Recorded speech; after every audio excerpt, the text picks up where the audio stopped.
Please don't be shocked. Hi, it's me, the Shai Guy, and this is my face. I figured it'd be time to sort of upgrade my channel, and I think the next logical step after including my voice would be to include my face, so I guess you could see it as sort of a free update, really. Now, I know what you're thinking. Shai Guy, I need to know, will there be more updates like this to your channel in the future? And I have to say, of course there will be. Presenting to you now the Shai Guy expansion pass. Now for only 20 bucks you can get 5 more upgrades in the future. Now I can't really tell you what these updates will be because I didn't figure them out yet, but believe me when I tell you they're gonna be great. Like, you can trust me and give me your money. They're definitely not gonna be an 8th Fire Emblem character.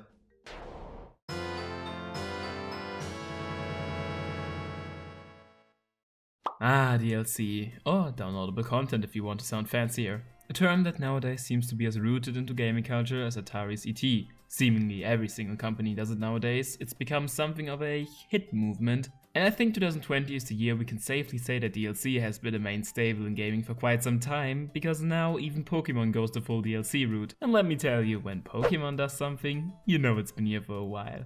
DLC comes in any shapes and colors. Sometimes it's big, sometimes it's small, sometimes it's free, and sometimes it's not. I, for myself, am mostly playing Nintendo games, which means I got to meet DLC rather late in its rich history, and it also means that I definitely did meet many different kinds of it, because Nintendo really needed some time to know how to properly do a DLC, apparently, and I still haven't fully learned it. Now, DLC covers a multitude of different things, as I told you before. It basically just means downloadable content, which really can be anything. From smaller updates to big expansions to whatever Pokemon does with its mythicals. It's an easy method to keep your consumers glued to the game for a longer time. Adding more and more content to the game seems so simple, but then again, it's just so damn effective. But how did this come to be? I mean, it's pretty logical. In an era where the internet is bigger and more accessible than ever, it'd only make sense to use the World Wide Web for your video games, especially when they already include things such as online play. That means they already require internet connections, and therefore it's easy to lure players back in with free updates you can get online. But where did it all start, and how did it grow so fast? Well, to be completely precise, it started back in the 80s with the Atari 2600 game line. This incredible technology allows you to download games via a telephone line. Excuse me, what? Well, what can I say, those were wild times back then. The console was rather revolutionary, offering you downloadable games for only $1. Now granted, you'd also have to buy the hardware for 60 bucks and a subscription service for 15, but hey, that makes it even more ahead of its time. Of course, the console wasn't the biggest hit, even though you could play old classic on it like Snake or fast food. Sega then also tried out this crazy new idea and released the MegaNet in 1990, which would allow players in Japan, and later on Brazil, to download a few games and even play them together via telephone line as well. It may have only lasted a year before it was discontinued, but I guess you could say it was onto something. Sega then tried it out again with the Sega Channel in 1994, which now used television cables. As a mom, what I really like is Sega Channel's parental lockout feature. Unfortunately, it cost $13 a month and released close to the end of the Genesis life cycle, so it wasn't really a huge success either. But its idea of downloadable content like game demos or cheat codes did inspire many other companies when they created their own online services. So while Sega might have failed, at least the others could learn from their mistakes. And with the others, I mean Sega again. Like a phoenix rising from the ashes, they came back with online support on the Dreamcast. DLC was available, even if it might have only been very small and selected ones, but it included things such as downloadable minigames for Rayman 2, so I think that's a plus. In 2002, Microsoft released the Xbox Live service for the very first Xbox, and this is where things pretty much start going faster.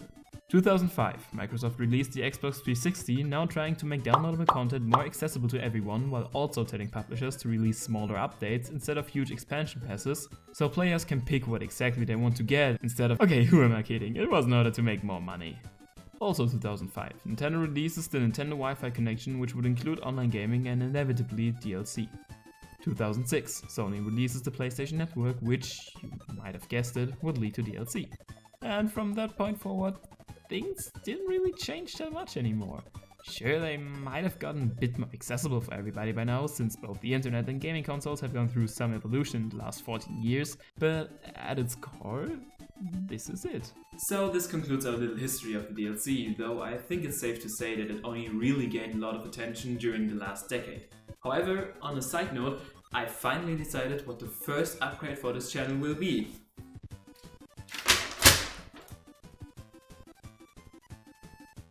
Well, this isn't really new, is it? So yeah, this might have been a short history, yada yada, but the really important thing right here is what really is DLC. What's a good DLC? What's a bad DLC? What price is acceptable for a DLC? And so on.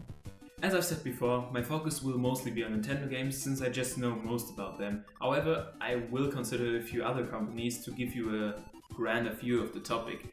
But before we move on, I already have my second upgrade planned out. And it's...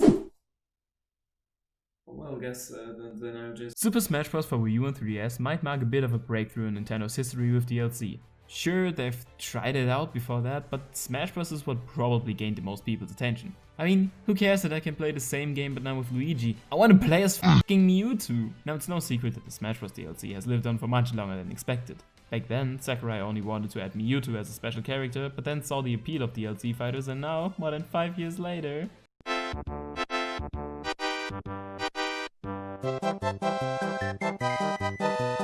Though I gotta say, Smash isn't exactly the best example of good DLC. I mean, for sure, the game is extremely big and Sakurai is putting all of his heart into every single DLC, but $6 per fight might still be a tidbit too much. That doesn't mean I'm not willing to pay though, because I'm a dirty little bitch for Smash content. Also, I'm very sure there's some sort of a golden rule to not announce a DLC before the game releases, especially not when you can't even give out any details for it. I mean, it was okay with Smash Ultimate since everybody already knew what to expect from Smash DLC, but come on, Zelda, what was that? So yeah, when you're releasing a Zelda game, a series that has never tipped its toe into DLC water outside of spin-offs, and you announce there's gonna be awesome DLC before the game even comes out, but then can't proceed to explain what this DLC will actually include, it might not be the best thing to do, since it will give players the feeling of an incomplete game right away. Especially because the DLC of Breath of the Wild was... fine, but nothing more.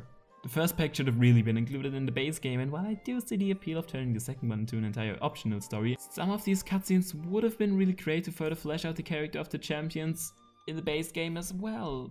I still think they did okay with it, and I would have been willing to give them even more money for the base game, so paying a bit extra for the DLC was fair in my book. There are also some DLCs you don't really notice that much, like Luigi's Mansion 3 for example. The first DLC pack released only a few weeks ago and I don't really get the appeal behind it other than oh mama, is this costume really called Captain Ouija? Forget everything I just said. And then there's free updates. One thing you'd want to avoid is making your game feel incomplete when it starts out, only to then complete it later on with your updates. So basically you don't want to make a Splatoon 2, baby! I mean, the idea of free updates coming out frequently is all good, but only if they really feel like additions to the game instead of the game.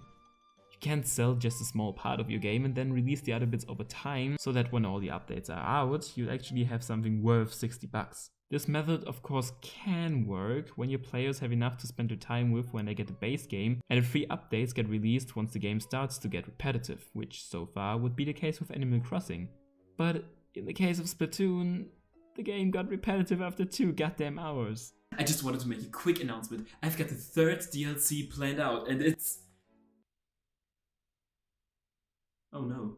I think one of the really good DLCs I can think of would be The Last of Us Left Behind. It was implemented well into the main story, gave more insight to some of the characters and had an acceptable price of $10, at least for its standalone version. This is a good example of DLC, because The Last of Us was already a good game to begin with, but if you wanted more, you could have more. And this is pretty much what a DLC should be. And well, of course, this isn't the exception. Though it might sound funny, one of Nintendo's better attempts of creating DLC has also been with Splatoon 2. Huh. This time, however, it was paid DLC.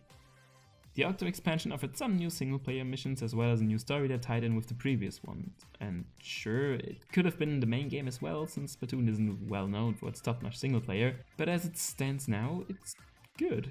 Now I can't really tell you more about the Octo expansion because I didn't play it. I had my problems with Splatoon 2's regular single player, and when I heard that the Octo expansion was basically that but harder, I decided to eat 3 tennis balls instead because it sounded like more fun.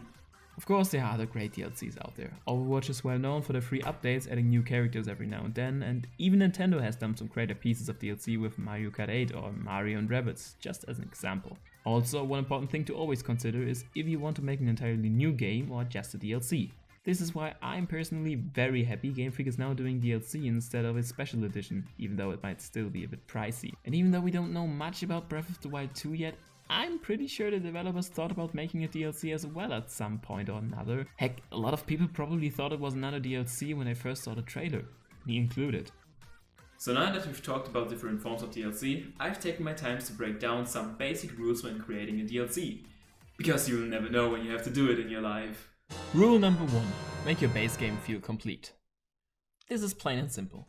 Don't exclude something from your main game, only to then sell it as DLC later on. I know, this makes it possible for you to keep people interested in your game for a longer time, giving you more time to develop a new sequel and to bring out new elements frequently, but you still want your players to feel like they own an actual game once they buy it. Especially when your DLC isn't free. And if it is free, you'll still have to make the players feel like they own a good chunk of the game from the get-go. Rule number 2, make it feel like this is extra content. Once again, this only really applies to paid DLC, but you need to make the players feel like this is something additional to the story they already own.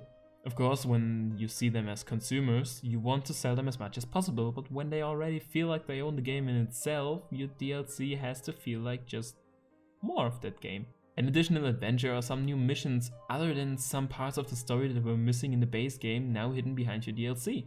That's like going to McDonald's and when you buy a burger they only give you the buns, so you'll have to pay extra in order to get your piece of paper and 1 jizz of ketchup on it. Instead, you want to sell a complete burger and make your DLC feel like the fries. You don't need them, but really there's absolutely no reason you shouldn't have them, right? Rule number 3. Keep the price acceptable. I don't really have some real things to say here. It depends on the game and the content of your DLC, how much it should cost, but like, if you have an amazingly grand game with lots of content from the get-go and you include even more on top of that, you can make it a bit more pricey. But if you have a game that already feels like it just scratched the surface of what a full-price AAA title really means, the DLC shouldn't be that expensive either. Then again, we're talking about money, so... And the last rule, your release window. When talking about free updates, release them as frequently as possible to keep your players interested. But in regards of paid DLC, you should probably wait a bit. Once again, I believe Splatoon 2 did a pretty good job here. The Octo expansion was announced more than half a year after the original game released and came out 1 whole year after. This was the perfect time because a lot of people have already stopped playing the game by then and the expansion pass was probably able to reel them back in a bit, since its multiplayer online features are easy to access. Breath of the Wild tried a similar thing, but like when you already explored the entire map almost 1 year ago, you won't really get back into it just because you now have a bike.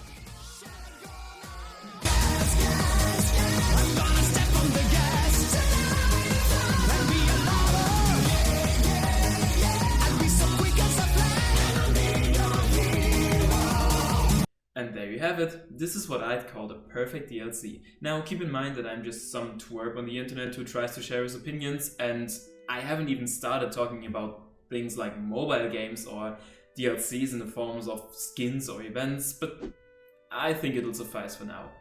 Now, as the last special announcement, I finally created my 2 final DLCs for this channel, and as a special sneak preview, I will show them to you right now. I hate the gaming industry.